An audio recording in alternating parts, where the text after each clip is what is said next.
selamat pagi, selamat hari Minggu. Ketemu lagi dengan Lo Cerita pada pagi hari ini. Lo Cerita yakin kalian semua sudah pada siap untuk beribadah ya. Saya yakin juga semua kalian sudah pada mandi, pada pakai baju yang bagus-bagus, siap untuk memuji Tuhan. Nah, yuk sekarang kita mau berdiri semuanya, kita mau memuji Tuhan pada pagi hari ini. Kita mau yang katakan hari ini adalah harinya Tuhan.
Tuhan, terima kasih Tuhan, kalau pada hari ini Tuhan kami boleh kembali ya Tuhan untuk datang kepadamu Tuhan, untuk beribadah kepada Tuhan. Kami siap Tuhan untuk memuji Tuhan, menyenangkan hati Tuhan, dan juga kami siap untuk mendengarkan firman Tuhan. Kami mau serahkan waktu kami ke dalam nama-Mu saja Tuhan. Dalam nama Tuhan Yesus Kristus kami sudah berdoa dan mengucap syukur. Amin. Nah, adik-adik, nggak usah rasa kalian masih semangat ya, masih tetap kuat untuk berdiri, untuk nyanyi buat Tuhan ya. Yuk, kita mau lanjutkan puji-pujian kita. Kita mau katakan I love you Jesus.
Pujian kita mau katakan jalan serta Yesus, baik suka maupun duka selalu mau jalan dengan Tuhan kita.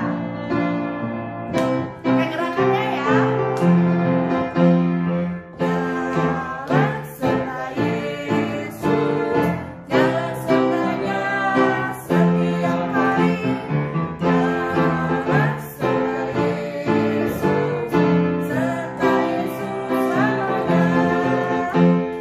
Jalan dalam duka, jalan dalam duka, jalan serta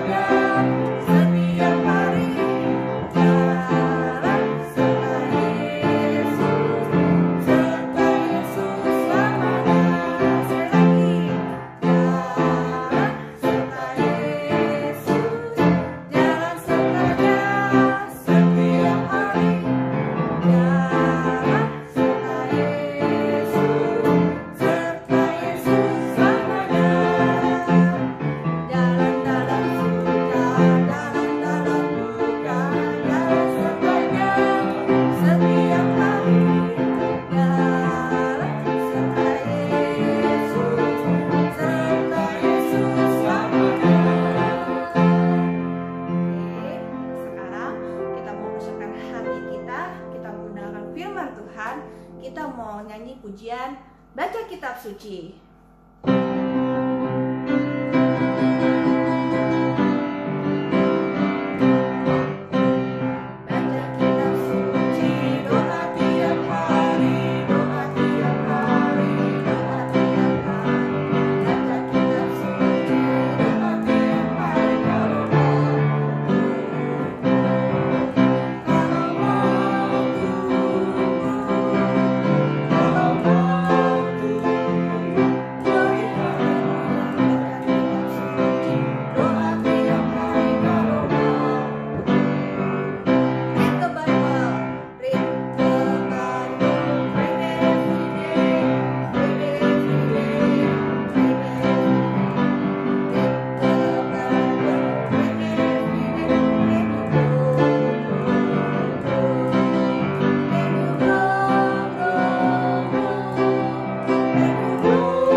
Halo anak-anak, kita bertemu lagi ya. Kita mau mendengarkan firman Tuhan. Sebelumnya kita mau berdoa dulu. Yuk. Tuhan Yesus, terima kasih kalau Engkau sudah menolong kami selama seminggu ini dan Engkau menyertai kami dan melindungi kami. Tuhan, kembali kami mau mendengarkan firman-Mu. Kiranya Tuhan mau menolong kami, supaya kami dapat mendengar firman-Mu dengan baik. Supaya kami juga boleh mengerti dan boleh melakukan firman-Mu di dalam kehidupan kami. Terima kasih Tuhan, kami menyerahkan doa kami ini di dalam nama Tuhan Yesus Kristus. Amin. Nah anak-anak, siapa yang tahu penjara? Ada yang tahu nggak? Tahu ya, penjara itu apa sih? Penjara itu adalah tempat untuk apa? Menahan, maksudnya orang-orang yang jahat, yang berbuat jahat itu tidak boleh bebas ya, karena mereka akan melakukan kejahatan lagi. Makanya orang-orang yang berbuat jahat dihukum dimasukkan ke penjara supaya mereka jera dan supaya mereka tidak melakukan lagi. Nanti ketika masa hukumannya selesai, mereka bebas, mereka sudah tidak melakukan kejahatan lagi.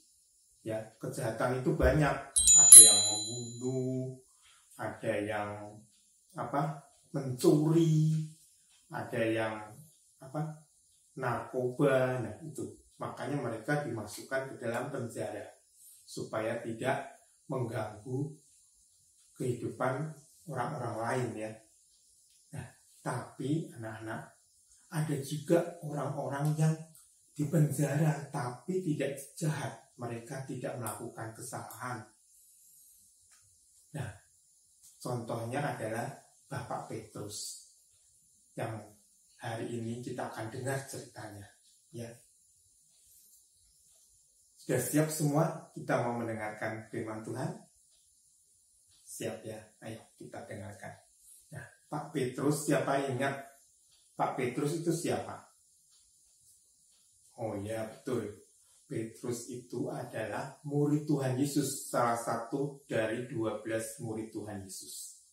Setelah Tuhan Yesus naik ke surga, Tuhan Yesus menyuruh apa? Tuhan Yesus menyuruh murid-muridnya untuk memberitakan Injil, memberitakan kasih Tuhan Yesus kepada semua orang, supaya mereka juga percaya kepada Tuhan Yesus dan boleh diselamatkan ya. Mereka boleh masuk surga nanti kalau sudah mati. Nah, Bapak Petrus ini juga dia melakukan perintah Tuhan. Dia memberitakan firman Tuhan, memberitakan kasih Tuhan Yesus, memberitakan Tuhan Yesus supaya orang-orang semua pada percaya. Tetapi anak-anak, ada yang gak suka. Yang gak suka adalah orang-orang Yahudi. Dari pertama dulu waktu Tuhan Yesus hidup, orang Yahudi sangat benci kepada Tuhan Yesus. Karena apa? Karena mereka menganggap, Tuhan Yesus menganggap bahwa dirinya akan menjadi raja, juru selamat dunia. Nah, orang Yahudi tidak percaya. Dia benci kepada Tuhan Yesus karena Tuhan Yesus dianggap adalah manusia biasa, bukan raja, bukan juru selamat. Nah, makanya Bapak Petrus juga dibenci. Dan orang Yahudi ini mempunyai rencana jahat. Dia ingin membunuh semua orang-orang yang apa? Yang memberitakan Injil, yang memberitakan Tuhan Yesus. Mereka ingin membunuhnya. Murid Tuhan Yesus yang sudah dibunuh, Yakobus sudah dibunuh oleh Raja Herodes ya. Nah, pada waktu itu Raja Herodes juga menangkap Bapak Petrus ini karena Bapak Petrus memberitakan Injilnya. Ditangkap dan dimasukkan ke dalam penjara juga. Kira-kira enak enggak penjara? Enggak enak ya. Karena penjara itu tempatnya sudah terkurung, kita tidak bisa kemana-mana, harus di situ terus, ada jeruji besi, tempatnya juga enggak enak ya. Nah, Bapak Petrus dimasukkan ke situ karena dia memberitakan Injil. Nah, Raja Herodes ini, dia ingin membunuh Petrus. Supaya orang-orang Yahudi apa? Senang ya. Karena orang-orang Yahudi itu memang membenci murid-muridnya Tuhan Yesus. Mereka tidak suka muridnya Tuhan Yesus memberitakan Injil. Makanya Raja Herodes ingin membunuh Petrus supaya orang-orang Yahudi senang dan menyukai Raja Herodes ya. Nah, tapi hari itu adalah hari raya Paskah, anak-anak. Hari raya bangsa Yahudi itu memperingati keluarnya bangsa Israel dari negara Mesir pada waktu itu. Makanya hari itu hari raya Paskah. Makanya Petrus tidak dibunuh oleh Raja Herodes. Raja Herodes menunggu selesai perayaan dari hari raya Paskah itu. Pikirnya nanti kalau sudah selesai, Petrus akan dihadapkan oleh orang-orang Yahudi itu ya, dan nanti akan pasti orang Yahudi akan menyuruh Petrus dibunuh. Ya. Nah, pada saat itu, karena menunggu waktu selesai perayaan Paskah, Petrus dimasukkan ke penjara. Nah, tetapi teman-temannya Petrus, orang-orang yang sudah percaya kepada Tuhan Yesus, mereka mendoakan Petrus. Ketika Petrus dimasukkan penjara, mereka berdoa kepada Tuhan Yesus supaya Tuhan Yesus melindungi Petrus.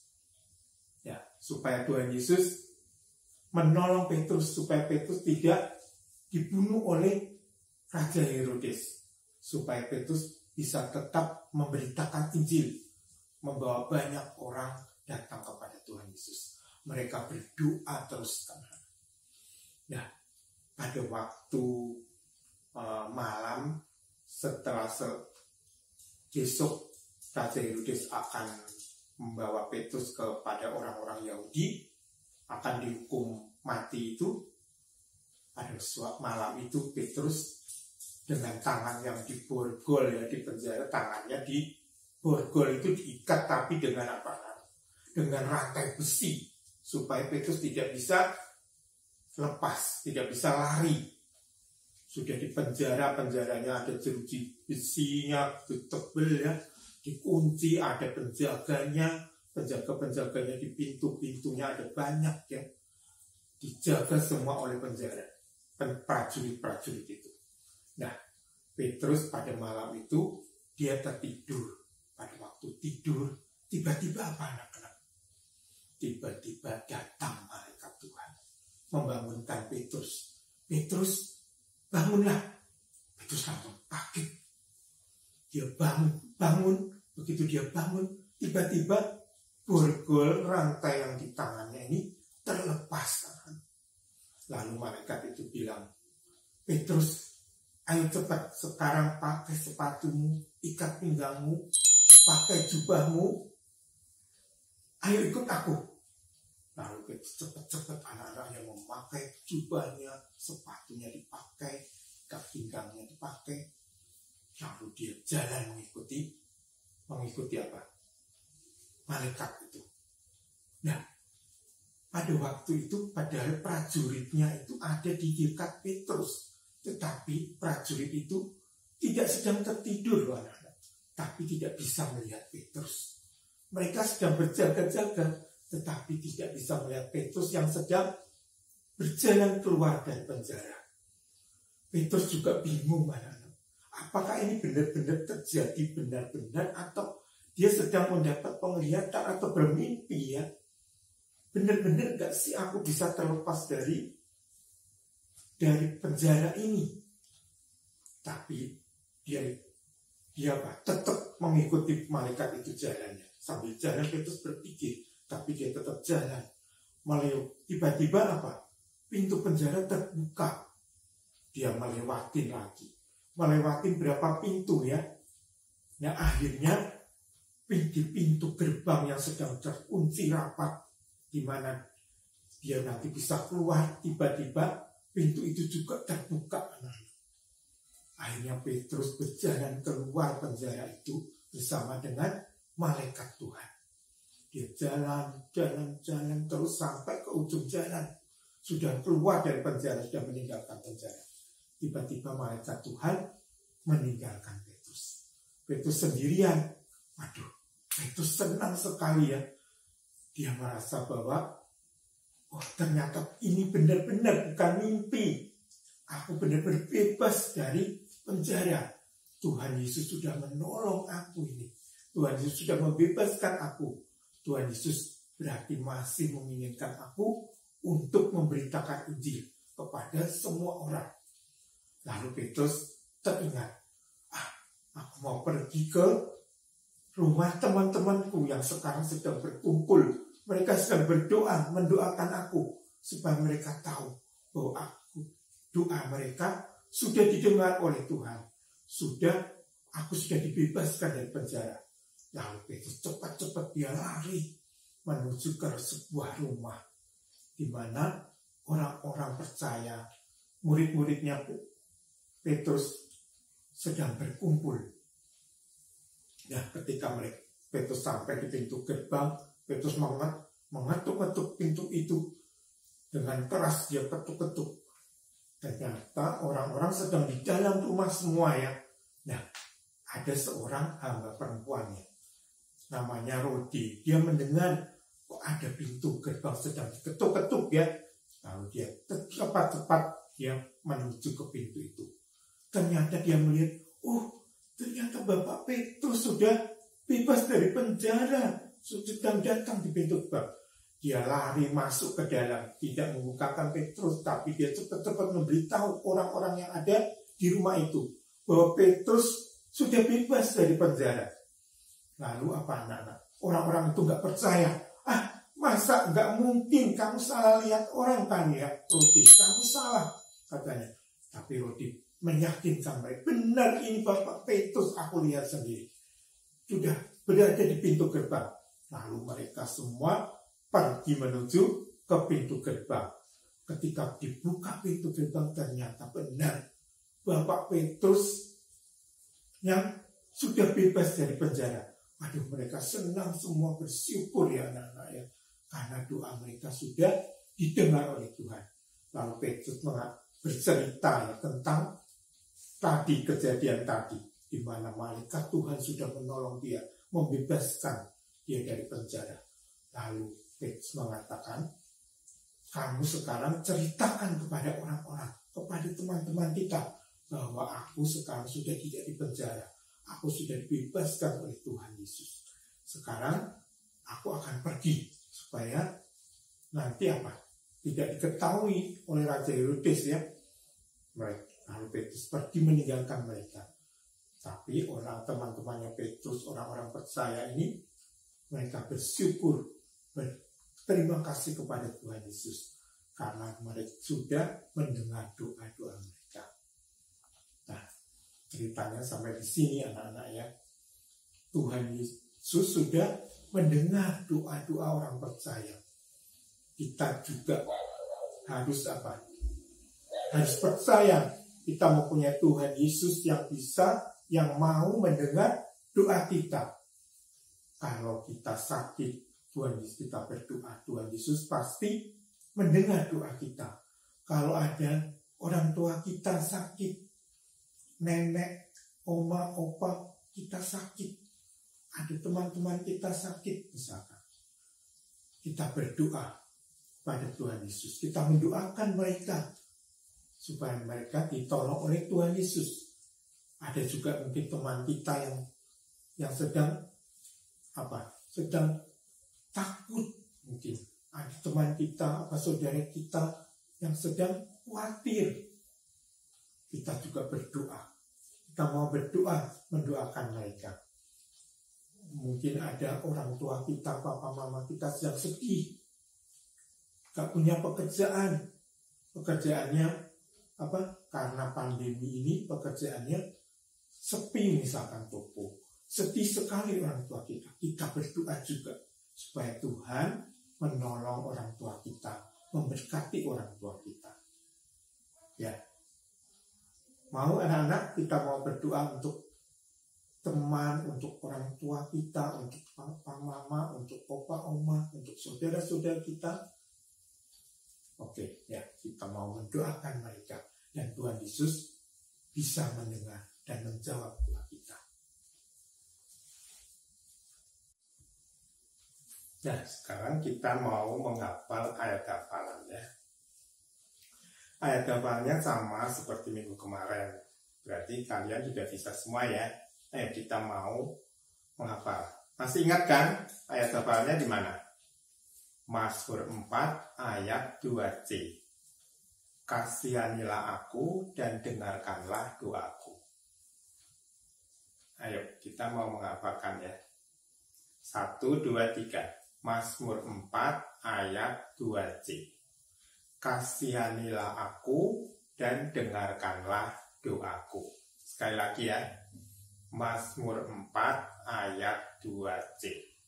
Kasihanilah aku dan dengarkanlah doaku.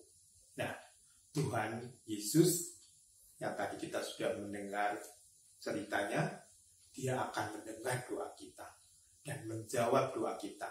Itu yang perlu kita percaya dan imani ya, bahwa kita punya Tuhan Yesus yang selalu menyertai kita dan mendengarkan doa kita. Nah, sekarang kita mau aktivitas ya.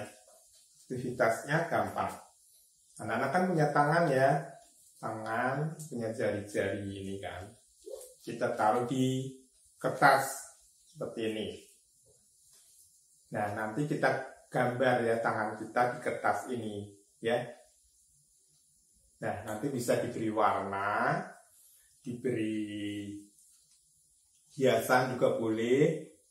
Nah, jadinya nanti ini loh, kasih contoh seperti ini. Nih, ya, jadinya seperti ini. Boleh terserah warnanya apa, boleh. Nggak harus seperti punyanya Rose. Nah, sekarang kita mau tuliskan nih di setiap jari itu adalah pokok-pokok doa kita. Misalkan nih Pak Rose tuliskan Papa. Tapi jangan ditulis Papa begini aja ya. Kita mau mendoakan Papa apa? Misalkan mendoakan Papa supaya diberi kesehatan, diberkati pekerjaannya, misalkan. Kita mendoakan Mama apa? Ya, mungkin diberikan kesehatan juga. Kita mendoakan kakak adik kita apa? Supaya kita tulis di jari-jari itu. Kita mendoakan opa, oma kita apa? Mungkin opa, oma kita sedang sakit. Kita bisa mendoakan mereka ya. Kita tulis di jari itu. Dan juga mungkin ada teman kita yang sedang sakit atau teman kita yang sedang sedih, takut, yang kita tahu ya, mereka cerita kepada kita, kita juga mau doakan mereka ya, supaya Tuhan Yesus mendengar dan menolong orang-orang yang kita doakan. Tadi kita sudah mendengarkan kan, Tuhan Yesus menjawab doa orang-orang percaya, sehingga Petrus boleh dibebaskan. Kita juga mau berdoa untuk orang-orang yang ada di sekitar kita, supaya Tuhan Yesus menolong mereka. Oke, gampang ya.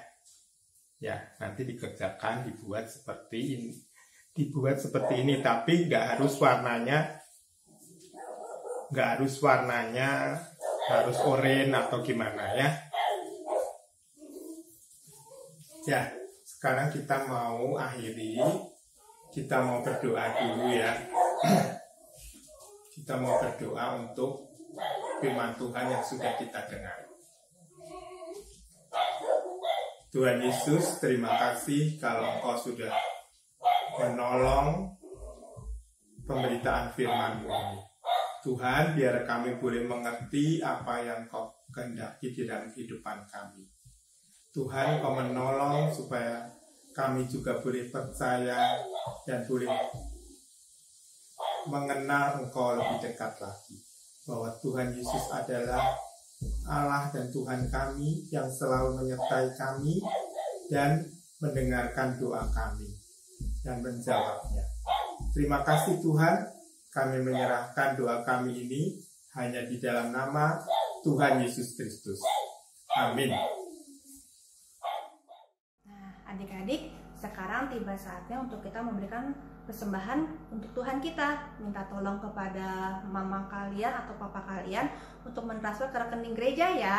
Sekarang juga, yuk sambil orang tua kalian mentransfer ke rekening gereja, kita mau iringi dengan puji-pujian ya. Kita mau nyanyikan lagu Beri Syukur.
Terima kasih Tuhan untuk berkat Tuhan yang boleh kami terima Tuhan melalui orang tua kami Tuhan. Kalau pada saat ini kami mau mengembalikan sebagian daripada berkat kami kepadamu Tuhan, kayak Tuhan yang boleh terima, Tuhan yang mau pakai untuk pekerjaan Tuhan. Kami mau serahkan ke dalam tangan-Mu saja Tuhan. Dalam nama Tuhan Yesus Kristus kami sudah berdoa dan mengucap syukur. Nah adik-adik, lo seharap kalian semua masih dalam keadaan sehat-sehat ya. Nah, Losa yakin kalian semua juga rindu untuk kembali bersekolah minggu ke gereja. Losa juga sama. Kita mau sama-sama doa ya adik-adik ya, supaya keadaan ini makin menjadi lebih baik lagi, supaya kita boleh cepat-cepat kembali ke gereja. Nah, sekarang Losa kita mengakhiri ibadah kita pada pagi hari ini. Kita mau berdoa, kita mau nyanyikan pujian Bapa terima kasih.